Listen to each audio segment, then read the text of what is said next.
Howdy there, this is Roy, with Roy Anime Recaps. This is the fourth part of the series. If you haven't watched those videos, please check out after this video.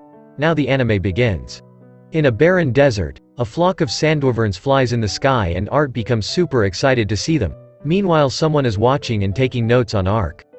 Arian reveals the plan on how they'll reach the Revlon Empire. Arian claims that unlike the rodent kingdom, elven slavery is allowed, and her being an elf is notably disconcerting. They're then approached by the person spying on them before. He introduced himself as Held. He is an elven monster researcher. Karsi then requests that they help him with his research on monsters, and Arian refuses but Karsi offers them a map of the Revlon Empire as a reward for their services. Karsi informs the two to meet him at the town entrance the next day. Ark then asks for information on the sandworm they're hunting, and Karsi elaborates on it. Arian then notices that the cart behind them is gone, and then the sandworm appears and is considerably bigger than expected, spotting Karsi's companion by the broken cart.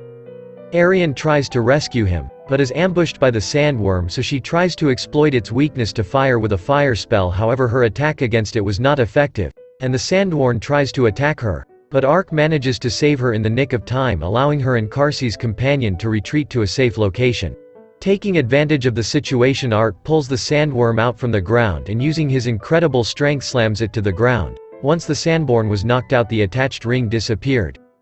Later that day the sandworm is tied up and brought back to the town. There Karsi gives the two their reward. Meanwhile an unknown man from Revlon reports to Fumba as he fondles a couple of women by his side about the recent number of missing people. Fama then shows the man the monster he has in store for the next attack and feeds one of his women to it. Arriving at the border town of Kasich, Ark suppose they finally arrived in the Revlon Empire, the place where the captured elves were being imprisoned in. Because of the tight security, they decide to ask around town while trying not to draw attention themselves. By sundown, Ark reviews what he's learned, that noises are coming from the castle, and that people from the town have mysteriously disappeared over time. However, there's still no proof about elves being held captive there. Before Ark and Ponto regroup with Arian, they hear a woman screaming and find a lady in an alleyway being confronted by a trio of men.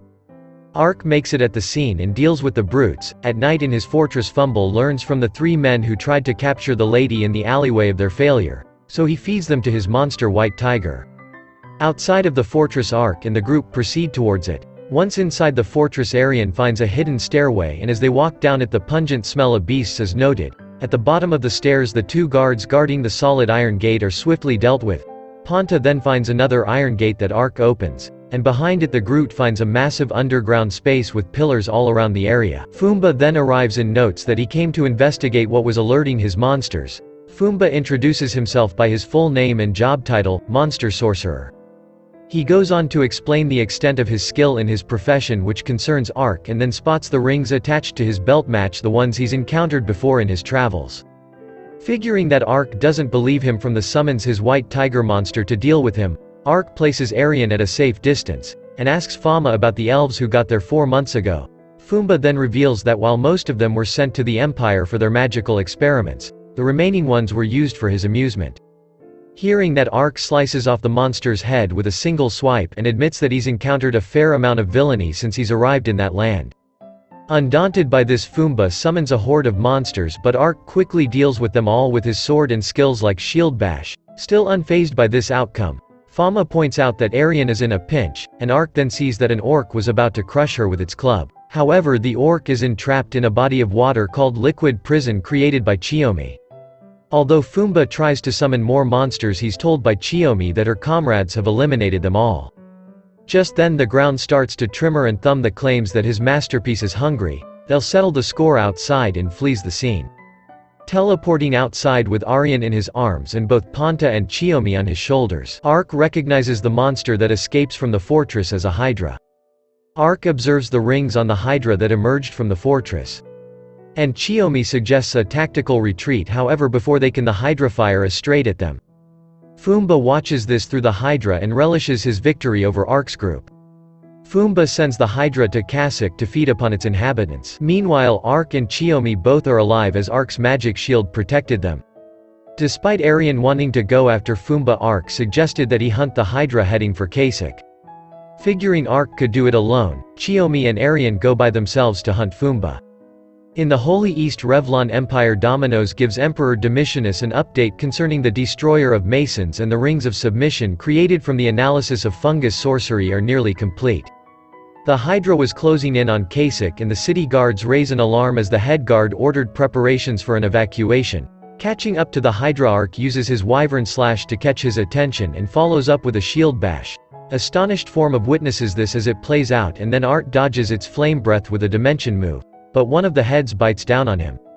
Despite the other heads about to fire off fireballs at the entrapped Ark, he defends himself with his magic, and in the process the head that entrapped him is destroyed. Using his judgment skill, Art destroys 3 of the Hydra heads only for them to regenerate. Teleporting to a safe distance, Ark prepares to use a magic spell he's never used before and summons Ifrit to face off against the Hydra. Elsewhere, Ponta leads Arian and Chioma to Fumba's location, and he was amused by Arian's presence, figuring she was there to become his. Fumba tries to possess Arian with his monsters, but she kills them before he can. Chioma also scars his back, revealing he had a special spell crest seal on his back that helped him control his monsters. Fumble warns them that the Hydra is now out of his control and will kill everyone in the city.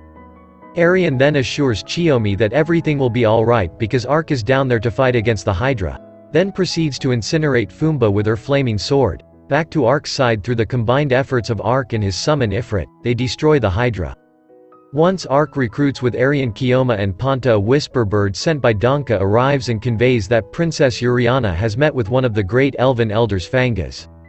The meeting between them was to settle the matters between their respective kingdoms. Prince's sect and Doc Hares are mentioned as conspirators with the Revlon Empire as well. Princess Uriana promises that if the Revlon Empire invaded the elven lands, the Olav Kingdom would help defend them. Fangas agrees to these terms and shakes Uriana's hand on it. Returning to Ark's group, they walk down a dirt path. Ark and the group talk about the coexistence between humans and elves. In the kingdom of Olab, Cetrion reports to Prince Sect that Princess Uriana survived, and her negotiations with the elves were a success, considering the possibility of a double agent. Prince Sect brushes this, often claims an alternate path to achieve their goal will be taken.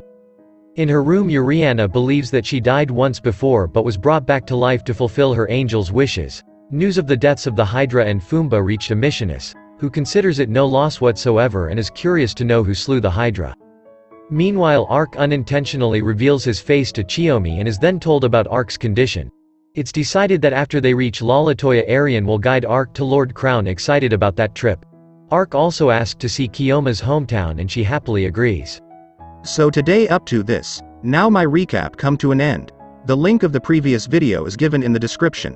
Here are some other video. I hope you like it. Thanks for watching.